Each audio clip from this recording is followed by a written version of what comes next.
Ecobici y HSBC, ahora en Álvaro Obregón y Azcapotzalco, presenta Lo que hay que saber.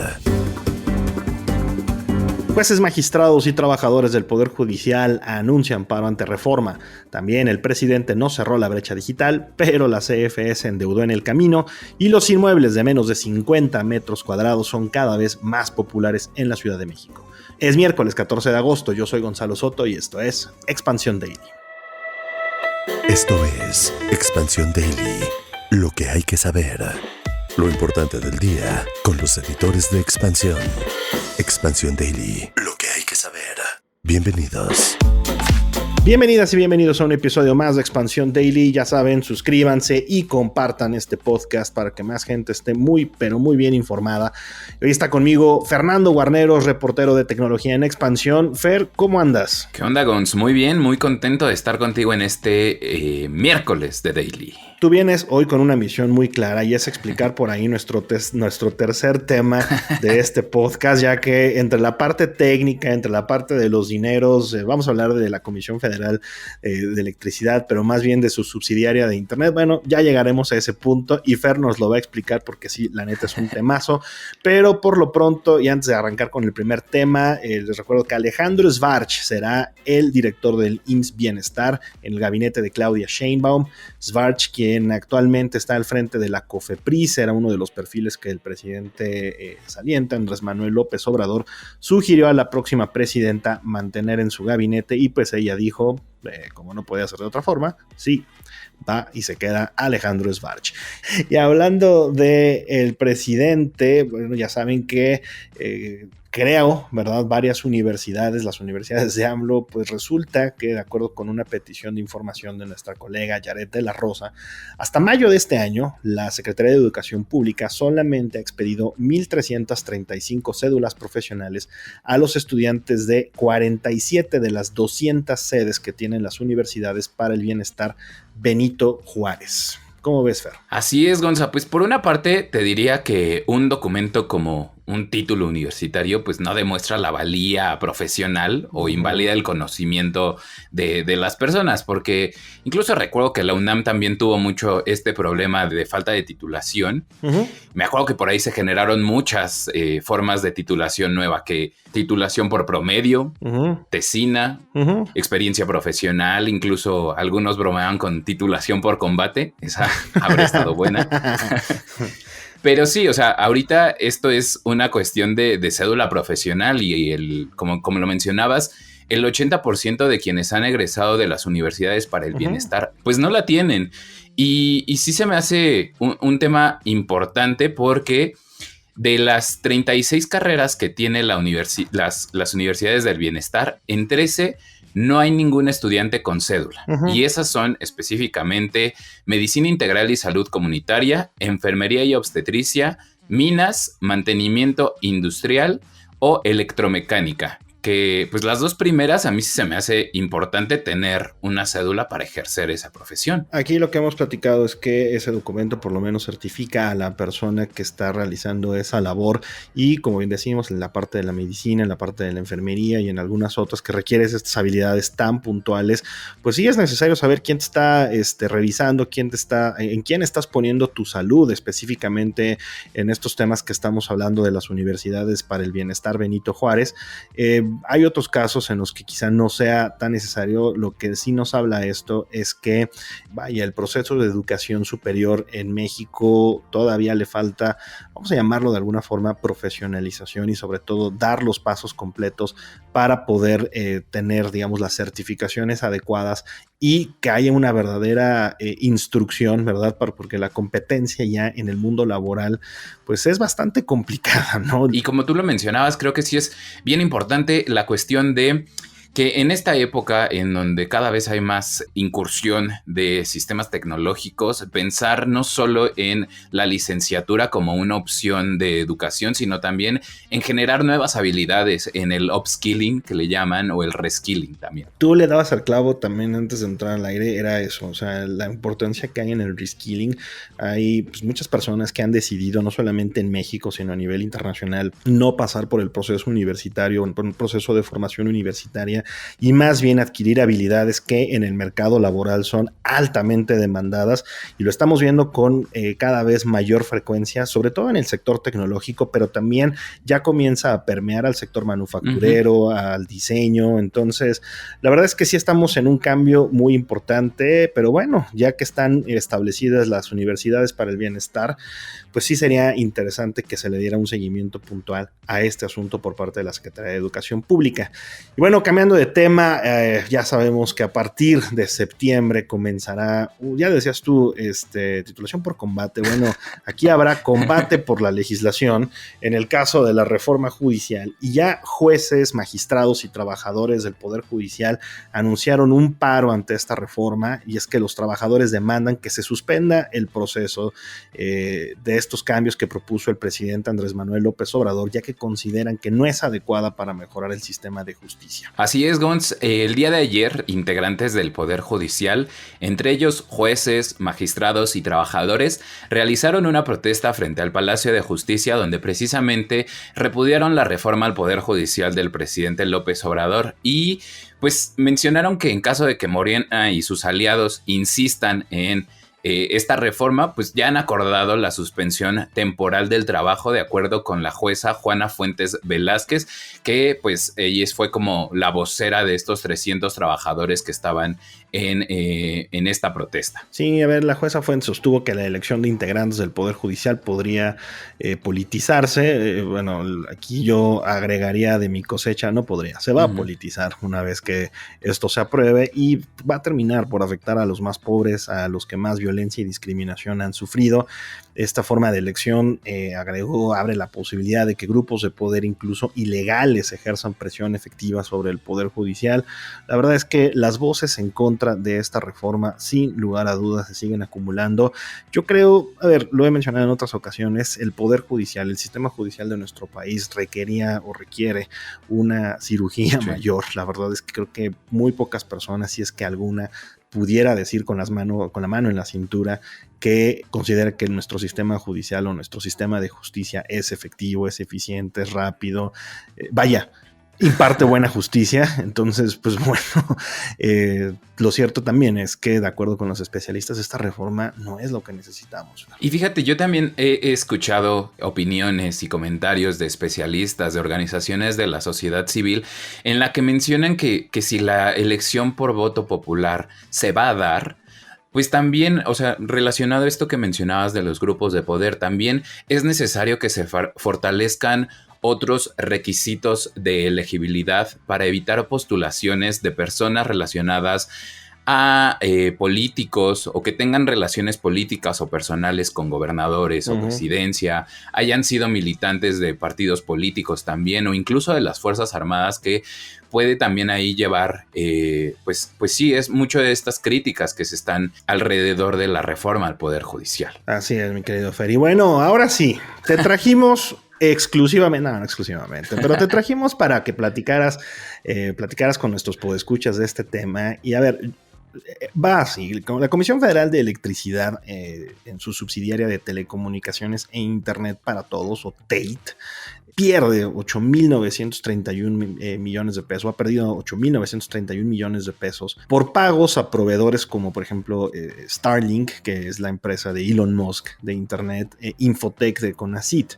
Pero vaya, más allá de la pérdida, lo que ocurre es que CFE TEIT, esta subsidiaria, tenía la obligación de cumplir con la promesa del presidente Andrés Manuel López Obrador de cerrar la brecha digital en nuestro país.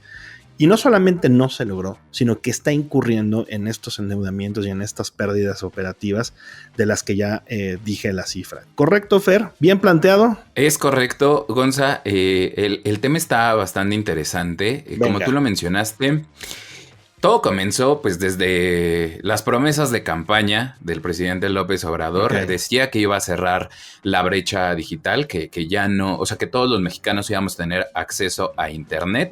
Y pues en palabras sonaba bastante bien. Pero resulta que de 2018, desde el inicio de su administración, a 2022, en realidad no logró avance. Y entonces, a partir del 2022, comenzó a acelerar este proyecto. ¿Pero qué significa eso? Pues que la primera encomienda para CFE TEIT era instalar muchas torres de comunicación, porque pues se pensaba que esa era la primera etapa del objetivo de acelerar el abatimiento de la brecha digital. Uh-huh. Y ahí fue cuando el presidente entonces encontró que no era tan fácil por cuestiones de costes, obviamente, y también de burocracia, ya que estas antenas son bastante costosas, valga la redundancia, tanto en su instalación como en su mantenimiento. Y es entonces cuando empiezan a llegar pues estos números no tan favorables en las finanzas de CFE-TIT. Uh-huh. Y algo que me parece importante mencionar respecto a las metas que se trazó AMLO es que primero justamente dijo que iba a cerrar por completo la brecha digital, después bajó el índice a un 94% de los mexicanos van a estar conectados. Sin embargo, los datos de la encuesta nacional sobre disponibilidad y uso de las tecnologías de la información en los hogares, los más recientes, resaltan que el 81.2% de la población ya está conectada a Internet. Entonces, de toda esta inversión que se ha hecho y de las promesas que hizo el presidente López Obrador, en realidad no se ha llegado a una cobertura total y tampoco se ha llegado a la cobertura del 94% que redujo. Entonces, ahí vamos con fuertes inversiones, pero tal vez no promesas cumplidas. Sí, a ver, lo que nos dice esta historia de nuestra colega Ana Luisa Gutiérrez es que nuevamente los objetivos del presidente fueron demasiado optimistas, por llamarlo de alguna manera, al inicio del sexenio, y ya le fueron bajando al indicador, pero no nada más no se ha logrado cerrar la brecha digital, que insisto, es 14 de agosto de 2024 y que tengamos una brecha todavía de prácticamente 14, 15 puntos en el país, ¿verdad? 15% de la población que no tenga acceso a estos servicios, pues sí nos habla de un rezago importante, porque además no es que quienes tengamos acceso a Internet y a estas, digamos, tecnologías de la información, lo hagamos con los mejores servicios. Es decir, sí tenemos un rezago considerable, tú lo sabes muy bien, Fer, y bueno, lo que ha ocurrido también es que CFE, que encabeza todavía Manuel Bartlett, no ha logrado, ¿verdad?, financieramente por lo menos hacer sostenible esta promesa. Y uno de los temas que también me llama bastante la atención de esta nota es que, por ejemplo, en 2023 esta subsidiaria de la CFE pagó 4,778 millones de pesos a Infotec. Es una entidad vinculada al CONACYT, pero también es una entidad señalada por la Auditoría Superior de la Federación por contar con irregularidades en contratos firmados con la CFE-TIT. Entonces, pues ahí también hay irregularidades en ese tipo de procesos con proveedores de tecnología. Pues sí, un tema que sin duda vamos a darle seguimiento porque pues sí le está afectando ya a la compañía en su conjunto. Pero bueno, Fer, vamos ahora al mercado inmobiliario, en donde el concepto de mini vivienda se vuelve algo cada vez más y más común. En los últimos 6 años, los inmuebles aquí en la Ciudad de México que miden menos de 50 metros cuadrados han tomado mucha más popularidad y un papel cada vez más relevante en la industria. Yo recuerdo hace ya algunos ayeres, veía algunos videos de cómo vivían en Hong Kong, cómo en 30 metros cuadrados o 20 metros cuadrados diseñaban algunos espacios en donde tu closet era también tu cama, ¿verdad? Porque la desmontabas o la extendías, abrías un gabinete y era parte de la cocina, pero también si le dabas la vuelta a la estufa, ahí guardabas, digamos, era también el refri, o sea, era una cosa muy interesante. Parecía un futuro distópico, pero ya no se alcanzó. Sí, oye, yo la verdad es que sí lo veía muy como escenas de Blade Runner, toda esta parte de donde la gente ya estaba hacinada en espacios muy pequeños, pero como tú lo mencionas, ya nos está alcanzando esta realidad, incluso también en los hoteles en Japón, que son cápsulas. Parece que vamos a llegar en algún momento a eso, porque en la Ciudad de México ya ese sueño de tener un hogar espacioso, en donde tengas un patio para tu cachorro, o bueno, para tus hijos, si es que quieres tener hijos. Tus perrijos. Yo soy de la generación de los perrijos. Ajá. Yo soy de los gatijos, güey. Ajá. Pues sí, pero ese sueño ya está literalmente desapareciendo porque las viviendas se están haciendo cada vez más pequeñas. Ahora datos de la firma de análisis inmobiliario AI360, en la alcaldía Miguel Hidalgo, por ejemplo, en el año 2018 no existían viviendas de menos de 40 metros cuadrados, pero para 2023 ya representaban el 10% de la oferta. O sea que sí hay gente que les está interesando este tipo de viviendas. Sí, a ver, la reducción en el tamaño de las viviendas aquí en la capital va de la mano con una disminución, desde luego, en la capacidad de compra de los mexicanos, no nada más por el tema de la inflación, o nada más por la falta de crecimiento quizá en los salarios de manera más significativa, sino también por el encarecimiento mismo de la vivienda, tanto para compra como para renta. Y es que con un presupuesto de hasta 2 millones de pesos, en 2018 se podían comprar 55 metros cuadrados. En 2023 pues ya son 3 metros cuadrados menos, solo se pueden encontrar 52. Si tienes un presupuesto de entre 2 y 3 millones de pesos, la superficie adquirible se redujo de 67 a 60 metros cuadrados. Y chécate esto, para presupuestos de 3 a 4 millones de pesos, la reducción fue de prácticamente 10 metros cuadrados, pasó de 80 metros a 70 metros cuadrados lo que podías comprar con esa cantidad. Es decir, sí se ha vuelto un asunto de escasez, no hay una oferta que esté cumpliendo con la demanda que estamos buscando, sobre todo para los niveles de poder adquisitivo que tenemos aquí en México. Y qué digo, al final también, de cierta manera, un espacio de unos 50, 60 metros cuadrados no está mal. Yo me crié, por ejemplo, en un espacio de 56 metros cuadrados con mis papás y mi hermano. Y saliste muy bien, míralo. Y no lo pasé mal. Tecnología. Exacto, no lo pasé mal, pero sí cada vez se está encareciendo mucho más la vivienda. Uh-huh. Y en promedio la capacidad de compra medida en metros cuadrados se ha reducido aproximadamente un 15% en los últimos 5 años. Bueno, y aquí les queremos dejar una pregunta a nuestros podescuchas. Si ustedes estarían dispuestos a pagar por una vivienda de menos de 50 metros cuadrados, vamos a bajarle, de menos de 40 metros cuadrados en la Ciudad de México, si esto les garantiza, por ejemplo, vivir cerca de sus lugares de trabajo, o digamos que tuvieran flexibilidad laboral para a lo mejor trabajar en casa. O sea, cuéntenos, díganos en la encuesta que les dejamos en Spotify, buenos comentarios, ya saben, en cualquiera de las plataformas en la que nos escuchan, ya lo saben, siempre los leemos.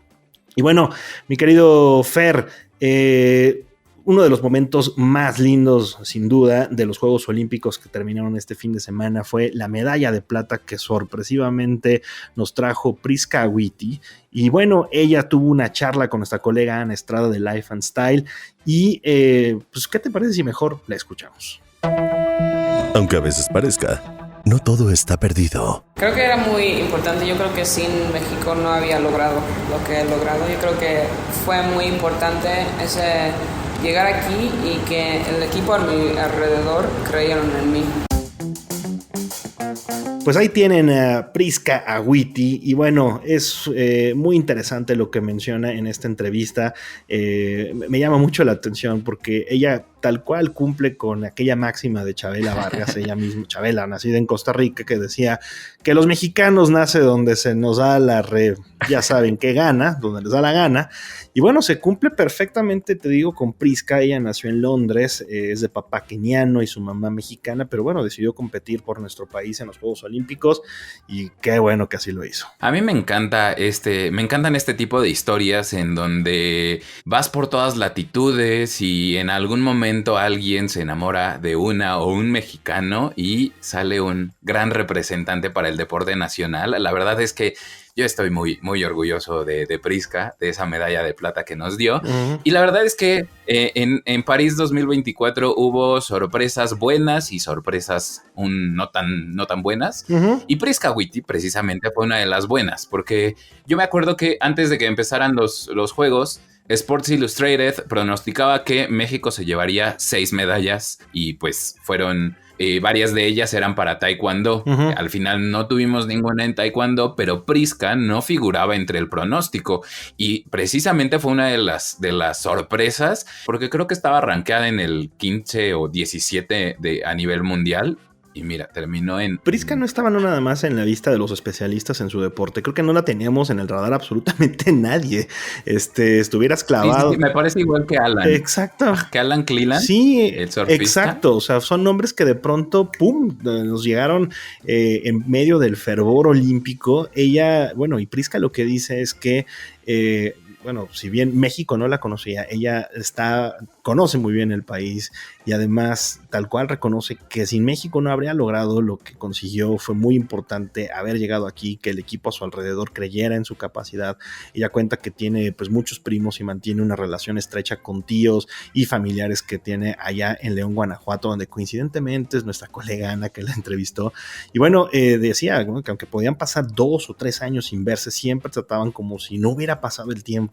Ya sabes, esta forma tan mexicana de ser, sí. ¿no? Sí, es totalmente la familia nuclear mexicana.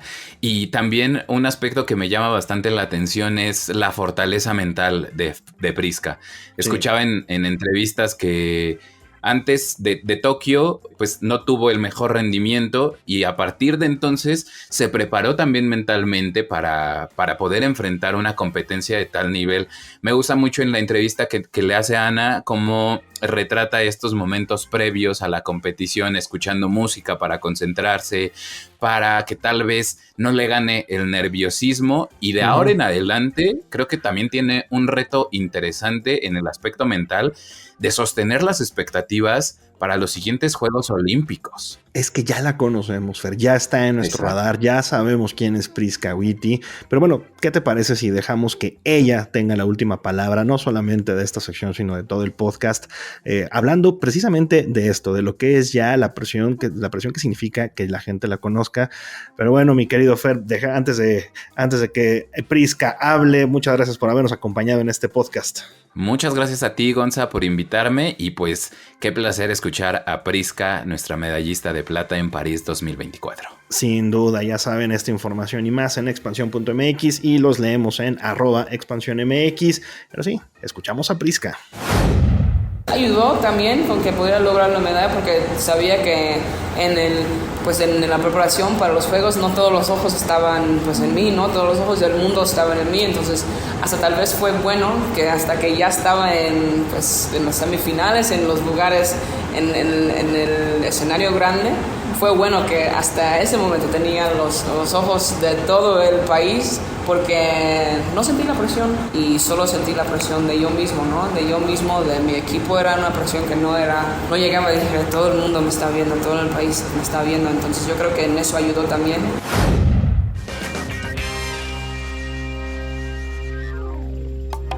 Expansión Daily. Escucha un nuevo episodio lunes a viernes a partir de las 6 de la mañana.